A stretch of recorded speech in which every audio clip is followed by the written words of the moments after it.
2024 সালের বৈষম্য বিরোধী ছাত্র আন্দোলন গণ আন্দোলনের রূপ নেওয়ার পর 5 আগস্ট বৈষম্য বিরোধী ছাত্র আন্দোলনের মার্চ টু ঢাকা কর্মসূচি ও সরকারের ডাকা অনির্দিষ্টকালের কারফিউ চলছিল।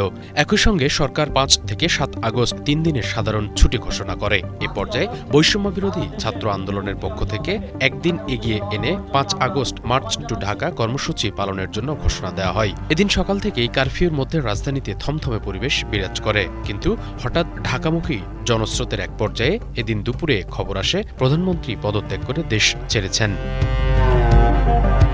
2024 সালের 5 আগস্ট দিনটি ছিল সোমবার। কোটা সংস্কার আন্দোলন থেকে রূপ নেওয়া বৈষম্য বিরোধী ছাত্র আন্দোলন ঘিরে বিপুল সংখ্যক মানুষের প্রাণহানি ও সহিংসতার জেরে এক দফা দাবি ওঠে শেখ হাসিনার পদত্যাগ। সেদিন বেলা 11টার পর থেকে ঢাকার পথে ঢল নামে মানুষের। কারফিউ ভেঙে ভিন্ন ভিন্ন স্থান থেকে আসতে শুরু করেন তারা।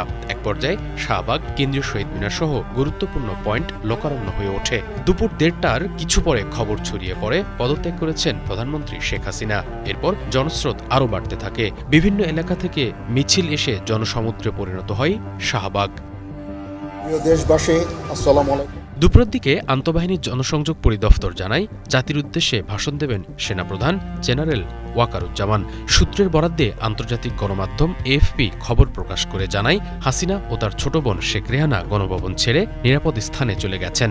সামাজিক মাধ্যমে হেলিকপ্টারে করে দেশ ত্যাগ করার একটি ভিডিও ভাইরাল হয়। ঢাকায় ধীরে ধীরে ইন্টারনেট সচল হতে থাকে।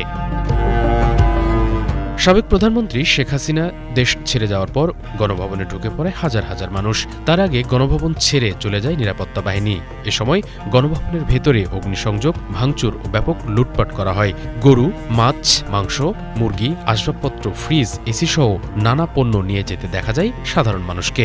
অপরদিকে সংসদ ভবনে জনতার স্রোত দেখা গেছে। পরে আওয়ামী লীগের ধানমন্ডির কার্যালয় সহ বিভিন্ন স্থাপনায় আগুন দেয় বিক্ষুব্ধ জনতা। উদ্ভূত পরিস্থিতিতে করণীয় নির্ধারণে রাজনীতিবিদদের সঙ্গে সেনানিবাসে বৈঠক করেন সেনাপ্রধান জেনারেল ওয়াকারুজ্জামান। তিনি জানান, এখন অন্তর্বর্তী সরকার গঠন করা হবে।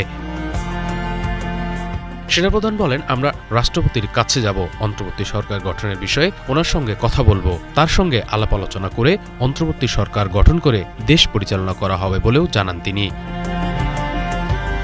এদিকে 5 আগস্ট রাতে এক বিজ্ঞপ্তিতে আন্তঃবাহিনীর জনসংযোগ পরিদপ্তর আইএসপিআর জানায়, মঙ্গলবার 6 আগস্ট সকাল থেকে দেশের সব সরকারি, আধা সরকারি, স্বায়ত্তশাসিত, আধা স্বায়ত্তশাসিত, বেসরকারি প্রতিষ্ঠান, কলকারখানা খোলা থাকবে।